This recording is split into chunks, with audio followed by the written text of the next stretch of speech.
Hi friends, இங்கே பாருங்கள், கிட்டி வந்து குட்டியை போட்டு கடிக்கிற அடங்க மாட்டேங்குதுன்னு ரொம்ப சேட்டை பண்ணுதுன்னு தாய்ப்பாசத்தை வெளிப்படுத்துகிறா பாருங்கள். எப்படி சேட்டை பண்ணுது பாருங்கள், கடிக்கிறா. குழந்தை மேலே பாசமாக இருக்கா. நான் வந்து கிட்டி வந்து 3 பொம்பளை குட்டி போட்டுருக்குன்னு நினச்சேன். ஆனால் 3 பொம்பளை, 2 ஆம்பளை குட்டி, ஒரு பொம்பளை குட்டி போட்டிருக்கா. நான் 3மே பொம்பளை குட்டின்னு நினச்சேன்.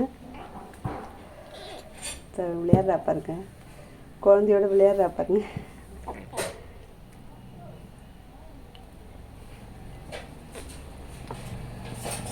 போட்டு கடிக்கிறா குழந்தைய, சேட்டை பண்ணிகிட்டே இருக்கு, கடிக்கிறா. அதுவும் பதில் கடிக்குது. ஐயா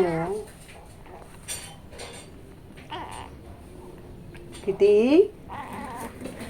ஏம்மா குழந்தை போட்டு கடிக்கிற? கடிக்கிறா.